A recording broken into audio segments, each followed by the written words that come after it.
Hi everybody, welcome to day 3 of food rehab. I am probably the most excited about today because we're starting off today with a little bit of homework. I said we weren't going to have any homework, but come on, I can't resist, okay? I want you to do one very important thing for me. If you do not have Pinterest, I want you to go onto Pinterest and create an account. And you can keep it secret and everything if you want to, but I want you to create a board on Pinterest and title it Affirmations, okay? I want to just give you a little tidbit before tomorrow where we really elaborate on this about how powerful your mindset is in this whole game.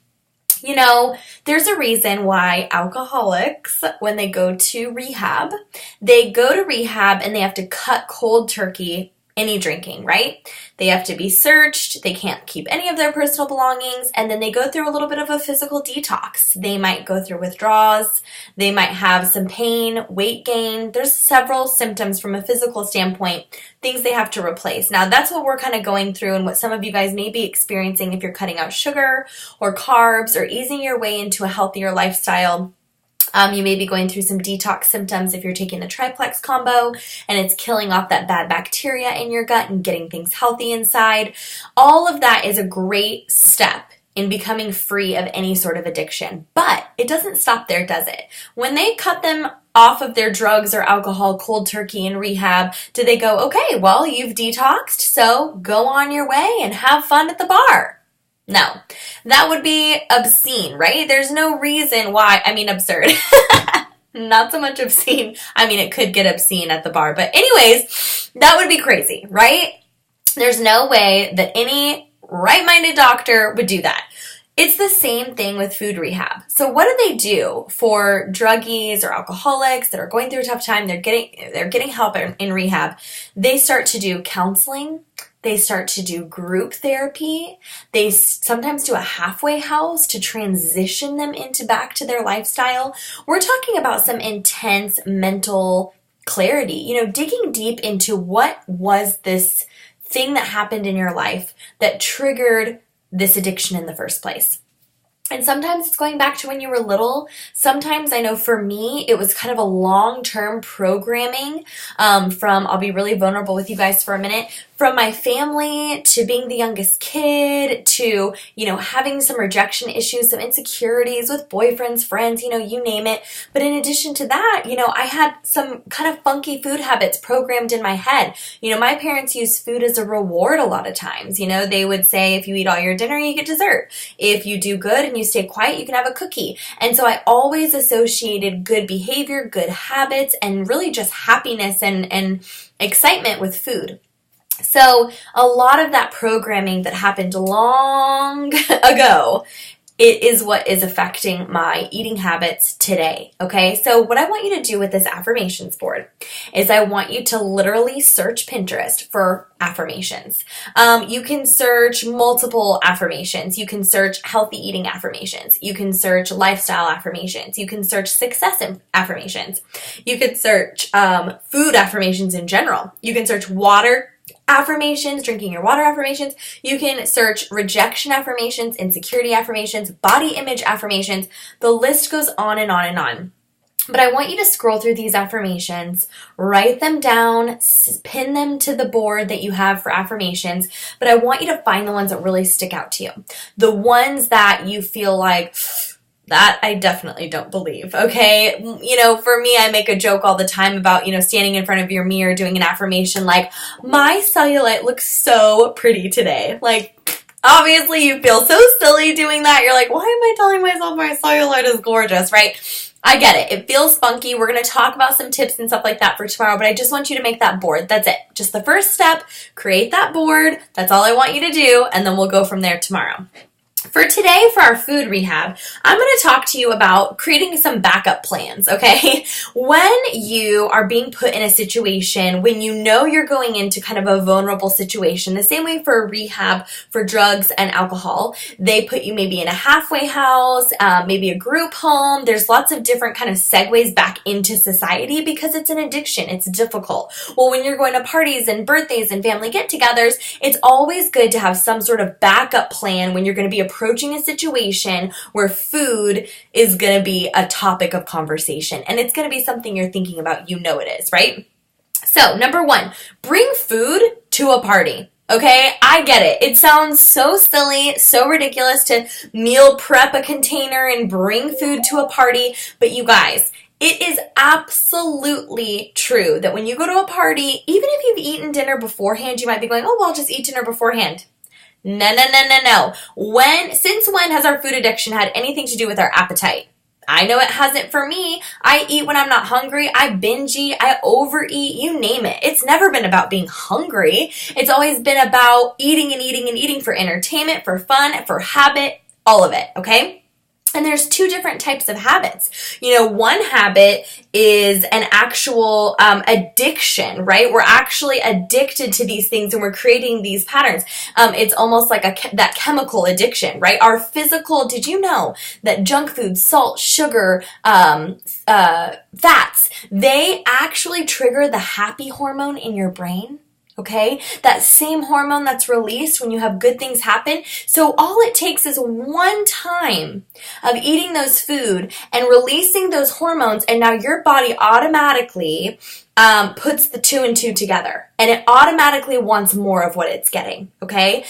The food industry knows what it's doing. It knows how to keep you buying their foods. It knows how to keep you manipulated. And then it also knows how to keep you back into the hospital and on all the medications that you're on, which is why the food and drug industry is so massive. And I know I sound like a conspiracy theorist at this point, but it's true. Don't be manipulated. Learn the facts. There's a physical chemical addiction that they are counting on to make sales. Okay? So we got to break that addiction, right? But the other side of it is think about people who are addicted to gambling or addicted to sexual things. I mean, that's a very habitual type of addiction. So don't just assume if you're not having these crazy cravings and you eat healthy that you're not addicted to food. You could still be addicted in a more habitual way that's almost like just patterned behavior. It's almost why when people are trying to quit smoking, they switch to an e-cigarette. Why? It's not as much nicotine. It's weaning them off the nicotine, but it's something to create the movement, right?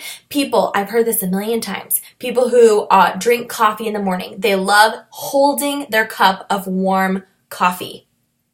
What does that even mean, right? What's so great about holding a cup?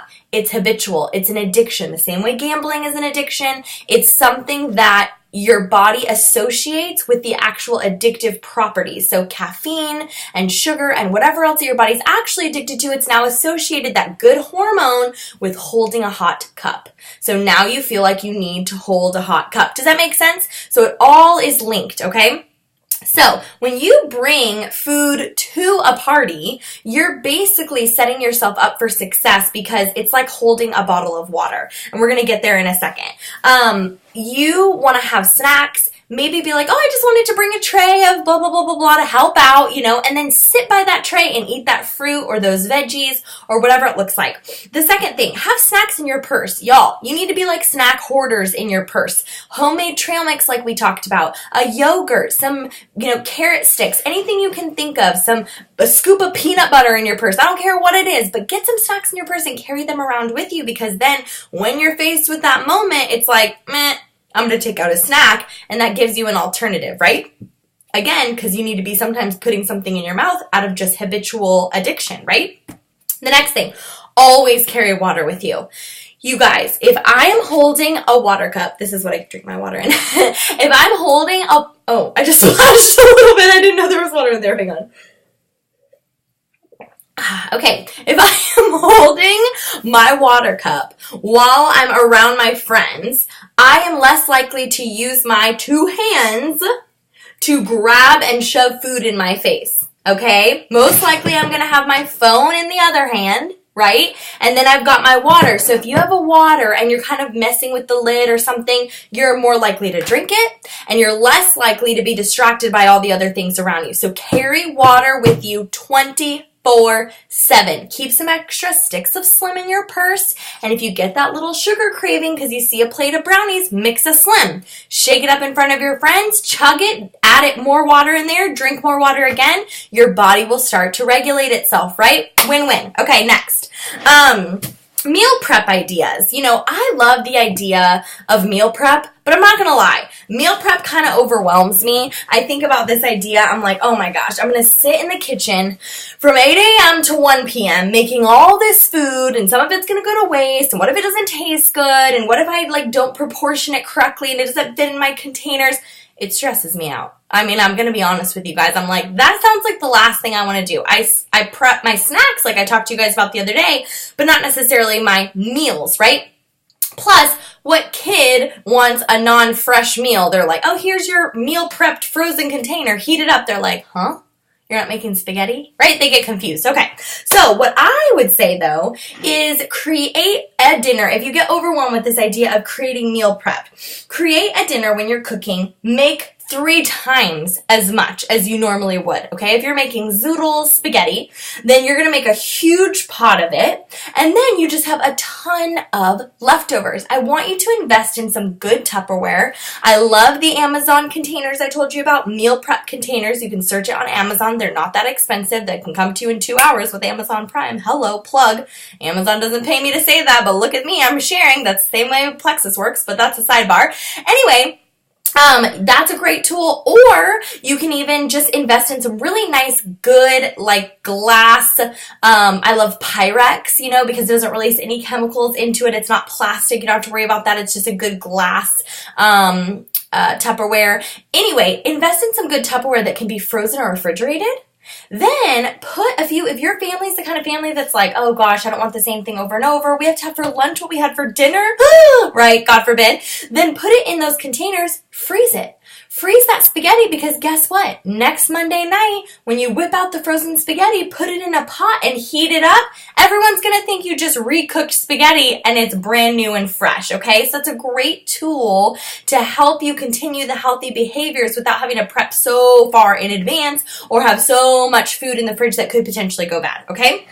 Next thing, healthy eating on a budget. Let's be real.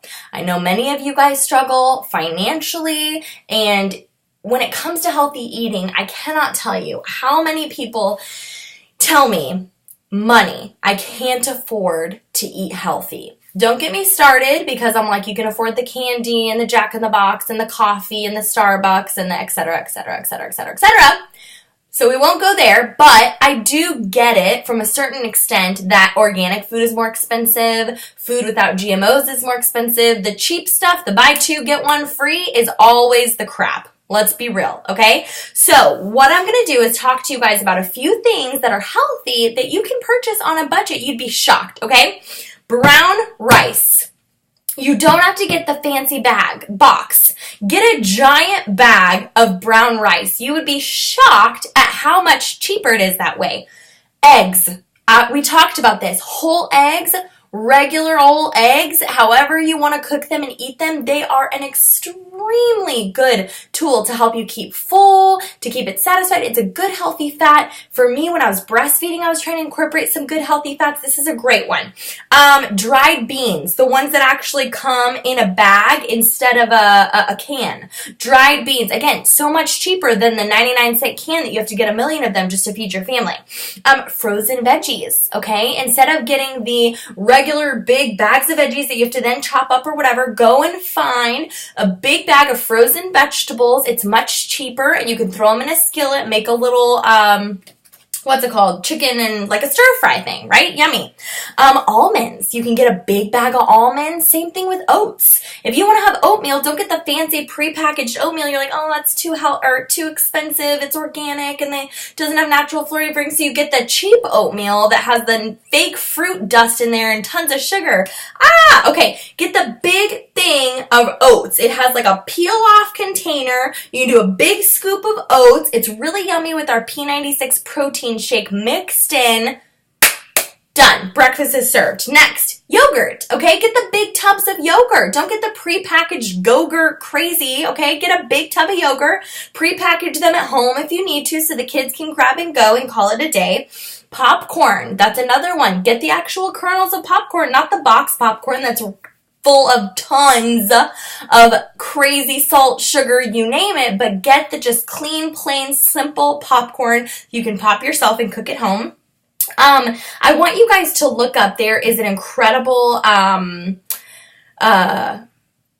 think it's on Pinterest. You can YouTube it, not YouTube, I'm sorry, Google it or look it up on Pinterest. The name of it is 27 Healthy Crock Pot Freezer Recipes, okay? I know that's kind of a mouthful. 27 Healthy Crock Pot Freezer Recipes. Look it up on Pinterest and you'll actually find several other options as well. But that's a great idea to have some healthy recipes that you cook in the crock pot, then put them in a Tupperware and freeze it. You've got dinner for the whole week. It's such a good idea. Okay, so I'm going to leave you guys with this for today. Mindset is a huge part of this journey, okay? We're going to spend the whole rest of tomorrow focusing on mindset and getting to the root of why this is so important, because you can watch this 4-day food rehab series every single day, back to back to back to back, and it may still not help you change your habits. You can take Plexus products. You can take them consistently. We can switch your regimen 1,000 times, and you'll still feel like something is not right, and why isn't it working, and why this, and why that, and really it comes back to you. That was a huge realization that I had to come to with my health journey specifically, and especially grieving my mom. So make sure that you recognize how important that side of things are, okay? So create your affirmations. What was the last thing? Yeah, just continue to add your affirmations. We're going to talk more about mindset tomorrow, and I'll see you guys then.